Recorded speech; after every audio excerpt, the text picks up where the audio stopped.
Assalamualaikum warahmatullahi wabarakatuh. Saya Tati Hasanah Kamilah dari Prodi Agribisnis semester 3. Oke, di sini saya akan menjelaskan mengenai manajemen sumber daya manusia.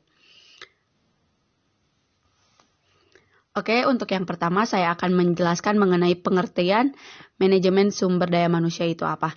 Secara umum, manajemen sumber daya manusia itu adalah suatu proses yang dilakukan atas perencanaan, organisasi, pemimpin, dan pengendalian serta kegiatan-kegiatan yang berkaitan dengan analisis pekerjaan, evaluasi pekerjaan, pengadaan, pengembangan, kompetensi, promosi, dan pemutusan hubungan kerja guna mencapai tujuan yang ditetapkan. Sedangkan menurut Abdurrahman Fatoni, sumber daya manusia itu adalah modal dan aset terpenting dalam setiap aktivitas maupun kegiatan manusia. Sehingga untuk bisa mencapai suatu tujuan yang telah ditetapkan, manusia perlu dianalisis dan dikembangkan dengan cara yang sesuai yang memperhatikan unsur-unsur berupa waktu, kemampuan, dan tenaga yang dimiliki oleh setiap orang dalam sumber daya manusia. Setelah kita tahu pengertian manajemen sumber daya manusia itu apa, kita juga harus tahu tujuan manajemen sumber daya manusia itu apa. Yang pertama, ada tujuan sosial, di mana tujuan sosial sumber daya manusia ini agar organisasi ataupun perusahaan yang bertanggung jawab secara sosial dan etis terhadap kesatuan dan tantangan masyarakat dengan mencegah hal sesuatu yang tidak diinginkan. Kemudian tujuan yang kedua ada tujuan organisasional. Maksudnya adalah dengan tujuan formal yang dibentuk untuk membantu organisasi mencapai tujuannya. Kemudian tujuan yang ketiga ada tujuan fungsional, di mana tujuan ini untuk mempertahankan kontribusi Departemen Sumber Daya Manusia pada tingkat yang sesuai dengan kebutuhan organisasi.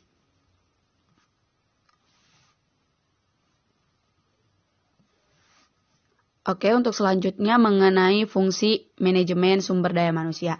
Nah, ini ada beberapa fungsi yang bisa diterapkan dalam manajemen sumber daya manusia. Yang pertama ada staffing atau mengatur keanggotaan, di mana fungsi ini ada 3 kegiatan penting yang termasuk yang bisa dilakukan, yaitu perencanaan, penarikan, juga proses seleksi. Yang kedua, fungsi manajemen sumber daya manusia ada evaluasi, yaitu evaluasi di sini termasuk dalam melakukan pelatihan, juga penilaian dalam melakukan pelatihan terhadap karyawan. Kemudian fungsi yang ketiga ada penggantian dan kepuasan, di mana sebagai penghargaan fungsi manajemen sumber daya manusia ini berperan dengan penggantian akan kinerja yang telah dilakukan oleh para sumber daya manusia yang berinteraksi dengan kepuasan yang diterima oleh perusahaan.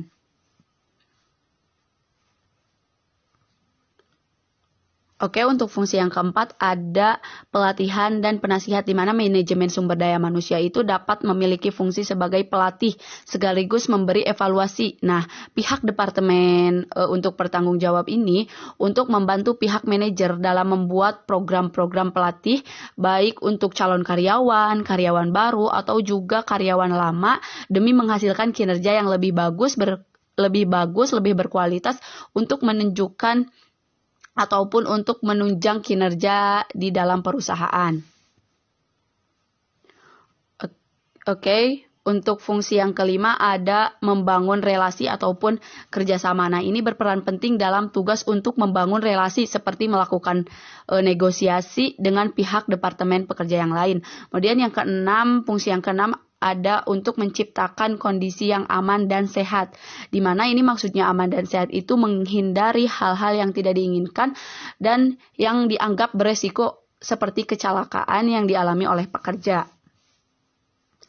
Untuk fungsi yang ketujuh ada mendalami masalah. Ini maksudnya pihak departemen sebagai manajemen sumber daya manusia yang memiliki fungsi sebagai pencari solusi dari masalah-masalah yang ada ataupun yang terjadi terhadap karyawan maupun bawahannya. Yang ke-8 ada fungsi pengintegrasian, di mana maksudnya ini dari integrasi di sini adalah mengintegrasikan kepentingan perusahaan terhadap kebutuhan karyawan. Jadi jika integrasinya bagus dengan kegiatan kerjasama yang akan lebih menguntungkan bagi ataupun menguntungkan bagi kedua pihak tersebut. Nah, untuk fungsi yang ke-9 ada pemeliharaan, di mana karyawan memiliki sumber daya yang sangat penting dalam melangsungkan perusahaan. Dalam perkembangan perusahaan, dalam pemeliharaan ini ditujukan untuk meningkatkan kondisi fisik, mental, maupun loyalitas karyawan supaya kerja sama itu semakin baik. Dan fungsi yang ke-10 ataupun fungsi yang terakhir ada pemberhentian ataupun pemutusan hubungan kerja. Ini seperti namanya, untuk pemutusan ataupun pengakhiran kontrak ataupun hubungan kerja antara perusahaan dengan karyawan yang biasanya disebabkan oleh suatu hal yang menyebabkan hak dan kewajiban ataupun antar perusahaan dengan karyawan itu berakhir. Oke, selanjutnya mengenai komponen manajemen sumber daya manusia. Oke, setelah kita bisa mempelajari apa itu manajemen sumber daya manusia, kita juga harus tahu apa saja komponen manajemen sumber daya manusia itu. Nah, ini beberapa komponen yang terdapat dalam manajemen SDM. Yang pertama ada pengusaha. Nah, ini setiap orang yang ingin menginvestasikan di dalam modalnya untuk mendapatkan pendapatan, dan besar pendapatan itu tidak terbatas. Nah, itu tergantung laba keuntungan yang dicapai oleh organisasi tersebut. Kemudian yang kedua ada karyawan. Karyawan ini berpengaruh sangat aktif dalam menetapkan keberhasilan suatu rencana ataupun sistem ataupun proses dan tujuan yang akan dicapai. Karyawan juga merupakan aset utama dalam pencapaian tujuan. Tanpa keikutsertaan karyawan ataupun mereka, aktivitas organisasi itu tidak akan tercapai. Nah, karyawan itu terbagi menjadi dua.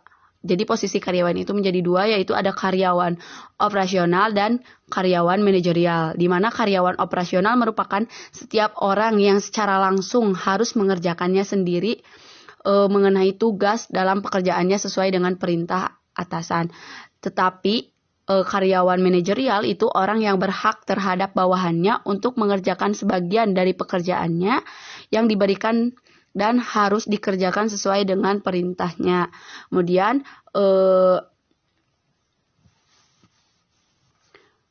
komponen yang ketiga ada pemimpin atau manajer, di mana ini pemimpin ataupun manajer adalah seseorang yang menggunakan wewenang di dalam kepemimpinannya untuk memberi petunjuk orang lain serta bertanggung jawab atas pekerjaan orang tersebut dalam mencapai tujuan. Oke, untuk strategi manajemen, ini untuk strategi manajemen sumber daya alam ini dalam pembangunan sumber daya manusia, tidak hanya melalui pendidikan ataupun pengembangan keterampilan, namun masih banyak cara untuk mengembangkannya. Nah, ini beberapa strategi yang dapat dilakukan untuk mengembangkan sumber daya manusia. Nah, salah satunya yaitu upaya perencanaan. Perencanaan merupakan langkah awal dalam menentukan suatu kebutuhan akan sumber daya manusia, struktur organisasi, komposisi, dan sebagaimana sesuai dengan kebutuhan perusahaan dan faktor lain dalam memperhatikan kondisi kebutuhan tenaga kerja. Kemudian yang kedua ada strategi seleksi dan rekrutmen, di mana ini di dalam proses seleksi ini bagian dari manajemen sumber daya manusia dalam penentuan sumber daya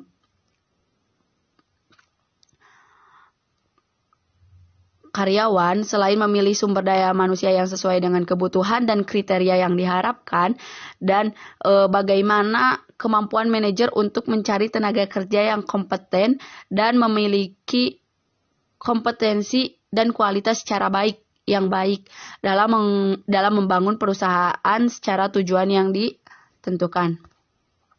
Oke, untuk strategi yang ketiga ada upaya pelatihan dan pembangunan dan apresiasi, di mana ini dalam manajemen sumber daya manusia, Upaya ini upaya yang diperoleh terhadap pihak perusahaan kepada pihak karyawan dalam bentuk pelatihan untuk membangun kinerja yang efektif, membangun kinerja yang baik. Kemudian pengembangan serta apresiasi terhadap kinerja yang sudah dilakukan, kemudian dapat menambah skill yang dimiliki oleh suatu karyawan. Kemudian pelatihan ini merupakan bagian dari langkah untuk mengembangkan dan meningkatkan kualitas dari sumber daya perusahaan. Strategi yang keempat ada promosi atau pemindahan, di mana promosi dan pemindahan ini merupakan bagian dari upaya manajemen sumber daya manusia agar diperoleh hasil kerja yang lebih maksimal serta mendukung ataupun menunjang hasil kinerja dalam karyawan itu dan penghargaan atas hasil kerja terhadap perusahaan. Nah, ini untuk mereka yang memiliki prestasi cukup, maka cukup layak untuk dipromosikan pada posisi yang lebih tinggi. Nah, ini untuk contoh sumber daya manusia. Contohnya, kita selaku mahasiswa pertanian yang sudah mempunyai keahlian, setelah lulus dan siap bekerja, maka nantinya kita bisa bekerja di dinas pertanian ataupun di lembaga-lembaga terkait pertanian, ataupun seorang karyawan yang mempunyai skill dan pengalaman dalam bekerja, kemudian seseorang yang mempunyai keahlian dan skill di bidang tertentu, dan para tenaga ahli ataupun teknisi yang lainnya yang cocok dengan keahliannya. Oke, mungkin itu yang dapat saya sampaikan. Terima kasih.